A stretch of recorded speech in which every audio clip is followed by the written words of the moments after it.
সাদ সাহেব বলেছেন, হেদায়েত যদি আল্লাহর হাতেই থাকতো তাহলে আল্লাহ তাআলা নবীদেরকে পাঠালেন কেন? অর্থাৎ তিনি বলতে চাচ্ছেন হেদায়েত আল্লাহর হাতে নেই, বরং নবীদের হাতে। সাদ সাহেবের নিকট নামাজ রোজার যে দাওয়াতের গুরুত্ব বেশি, এটি স্পষ্ট গুমরাহি। নামাজ রোজা ফরজ আইন, তাই হাজার দাওয়াত ও হাজার মাসওয়ারা একত্র করলে এক রাকাত নামাজ সমান হবে না। 9 নাম্বার, কোরআন শরীফ শিখিয়ে যারা বেতন গ্রহণ করে তাদের বেতন প্রতিটার উপার্জনের চেয়েও খারাপ। যে ইমাম এবং যে শিক্ষক বেতন গ্রহণ করে প্রতিটারা তার আগে জান্নাতে যাবে, বলেন নাউজুবিল্লাহ। সাদ সাহেব বলেছেন, কিয়ামতের দিন আল্লাহ তাআলা বান্দাকে জিজ্ঞাসা করবেন, তালিমে বসেছিলে কিনা, কাজ করেছিলে কিনা। আজকের বিক্ষোভ সমাবেশ থেকে আমাদের দাবি, রাতের অন্ধকারে তাবলীগী সাথীদের উপর হামলা ও হত্যাকারীদের অভিনন্দন। আপনাদের সম্মুখে বক্তব্য রাখছেন আগামী কাউরা সদর ইউনিয়নের স্বপ্ন সারথী উদীয়মান তরুণ নেতা মুফতি মোহাম্মদ মিনহাজুল ইসলাম। ওলামা পরিষদ তালোড়া থেকে সাদ সাহেবের ভ্রান্তি, উক্তি ও আকীদা সমূহ লিখিত আকারে সংক্ষিপ্তভাবে পাঠ করা হচ্ছে। সাদ সাহেব বলেছেন, হেদায়েত যদি আল্লাহর হাতেই থাকতো তাহলে আল্লাহ তাআলা নবীদেরকে পাঠালেন কেন? অর্থাৎ তিনি বলতে চাচ্ছেন হেদায়েত আল্লাহর হাতে নেই, বরং নবীদের হাতে। প্রশ্ন হলো, হেদায়েত যদি নবীর হাতে হয় তবে নবীজি কেন তার চাচা আবু তালেবকে হেদায়েত দিয়ে ইসলামে দীক্ষিত করতে পারলেন না? হযরত নূহ আলাইহিস সালাতু ওয়াস সালাম কেন নিজ সন্তানকে হেদায়েত দিতে পারলেন না? হযরত ইব্রাহিম খলিলুল্লাহ আলাইহিস সালাতু ওয়াস সালাম কেন নিজ পিতাকে হেদায়েত দিতে পারলেন না? কোরআন মাজিদের বহু আয়াতে প্রমাণিত যে হেদায়েত আল্লাহর হাতে এবং এটা ইসলামের মৌলিক আকীদা। কিন্তু সাদ সাহেব তার বিরুদ্ধে অবস্থান নিলেন অদৃশ্যের কোন শক্তির এজেন্ডা বাস্তবায়নের জন্য। সাদ সাহেব বলেছেন, কোরআন শরীফ বুঝে শুনে তেলাওয়াত করা ওয়াজিব, তরজমা না জেনে তেলাওয়াত করলে তর্কে ওয়াজিবের গুনাহ হবে। অথচ আব্দুল্লাহ ইবনে মাসউদ রাদিয়াল্লাহু আনহু থেকে বর্ণিত, রাসূল সাল্লাল্লাহু আলাইহি ওয়াসাল্লাম বলেন, মান ক্বারাআ হারফাম মিন কিতাবিল্লাহ ফালাহু হাসানাতুন ওয়া হাসানাতু বিআশরি আমসালিহা লা আকুলু আলিফ লাম মিম হারফুন ওয়ালাকিন আলিফুন হারফুন ওয়াল লামু হারফুন ওয়াল মিমু হারফুন। রাসূল সাল্লাল্লাহু আলাইহি ওয়াসাল্লাম বলেন, যে ব্যক্তি কোরআনের একটি হরফ পড়ল তার জন্য রয়েছে একটি নেকি, আর একটি নেকি 10টি নেকি সমতুল্য। সুবহানাল্লাহ। নবীজি সাল্লাল্লাহু আলাইহি ওয়াসাল্লাম বলেন, আমি বলছি না আলিফ লাম মিম একটি হরফ, বরং আলিফ একটি হরফ, লাম একটি হরফ এবং মিম একটি হরফ। সাদ সাহেব বলেছেন, আপনাদের কাছে সবচাইতে বড় গুনাহ চুরি, জিনা। ঠিক, একটা বড় গুনাহ, কিন্তু তবে এর চাইতে বড় গুনাহ হলো ফুরুজ। সাদ সাহেবের কাছে আমাদের প্রশ্ন, যদি এটাই সবচেয়ে বড় গুনাহ হয় তাহলে চোরের শাস্তি হাত কাটা, ফুরুজ না হলে তার জন্য কি কাটতে হবে বা তাকে কি শাস্তি দিতে হবে?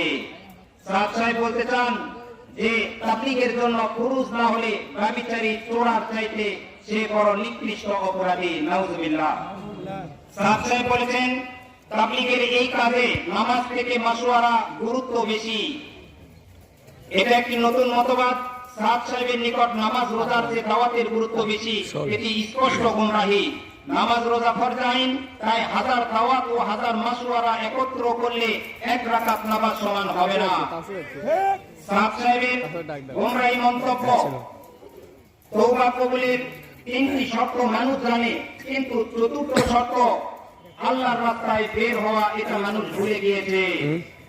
অতএব তওবা কবুলের 4র্থ শর্ত কোরআন হাদিসের কোথাও নেই। এটা শরীয়তে অতিরিক্ত সংযোজন, যা ইসলামের দৃষ্টিতে কুফরি। সাদ সাহেব বলেছেন, হযরত মুসা আলাইহিস সালাম নিজের জাতির মধ্যে দাওয়াতের কাজ ছেড়ে আল্লাহ তাআলার সঙ্গে কথা বলার উদ্দেশ্যে নির্জন বাসে চলে গিয়েছিলেন, যার ফলে 5,88,000 বনি ইসরাইল গোমরা হয়ে যায় বা মুরতাদ হয়ে যায়। অথচ সঠিক কথা হলো, হযরত মুসা আলাইহিস সালাতু ওয়াস সালাম নিজে যাননি, বরং আল্লাহ তাআলা ওনাকে ডেকে নিয়েছেন।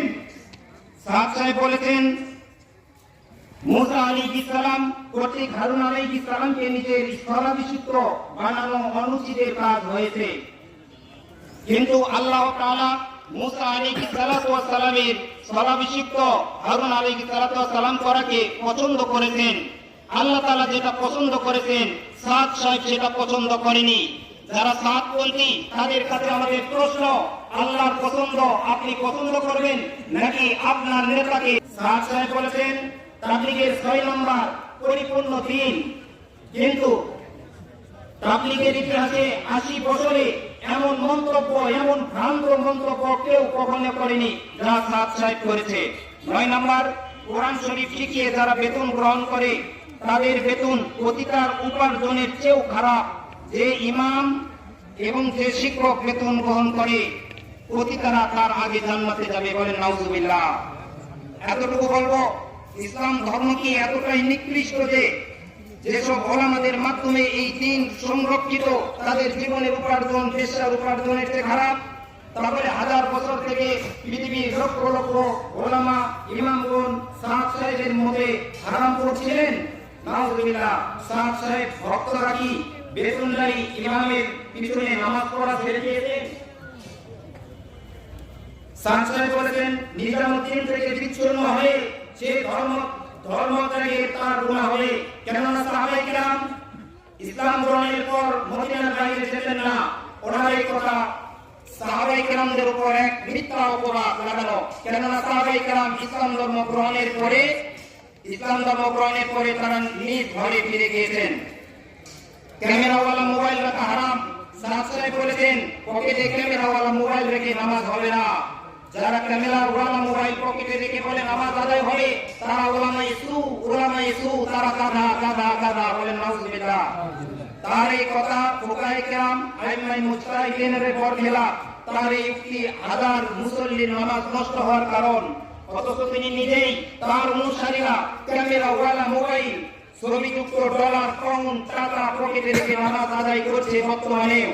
আল্লাহ তাআলা তার এই বিভ্রান্তিমূলক ফতোয়া থেকে সবাইকে হেফাজত করুন। আমিন। শেষ আলোচনা, সাদ সাহেব বলেছেন কিয়ামতের দিন আল্লাহ তাআলা বান্দাকে জিজ্ঞাসা করবেন তালিমে বসেছিলে কিনা, গাছ করেছিলে কিনা। কিন্তু কিয়ামতের দিন আল্লাহ তাআলা বান্দাদেরকে কি প্রশ্ন করবেন তার জবাব কোরআন হাদিসে স্পষ্ট। কিন্তু সাদ সাহেবের এই বক্তব্য কোরআন হাদিসের কোথাও নেই, এটা স্পষ্ট তার গোমরাহী মন্তব্য। সম্মানিত উপস্থিতি, আজকের এই বিক্ষোভ সমাবেশ থেকে স্পষ্ট জোর দাবি জানানো হচ্ছে, সাংবাদিক মিডিয়া কর্মী প্রশাসন ভাইদের বলবো, আমাদের এই আজকের দাবিকে বাংলাদেশের ঊর্ধ্বতন কর্মকর্তাদের কাছে পৌঁছে দেন। আজকের বিক্ষোভ সমাবেশ থেকে আমাদের দাবি, রাতের অন্ধকারে তাবলীগী সাথীদের উপর হামলা ও হত্যাকারীদের অবিলম্বে গ্রেপ্তার করে দৃষ্টান্তমূলক শাস্তি দিতে হবে। 2 নম্বর, সারা বাংলাদেশে সকল মসজিদে সাতপন্থীদের কার্যক্রম নিষিদ্ধ করতে হবে। 3 নম্বর, সন্ত্রাসী সংগঠন হিসাবে দেশের প্রচলিত আইনে সাতপন্থীদের নিষিদ্ধ সংগঠন হিসাবে ঘোষণা করতে হবে।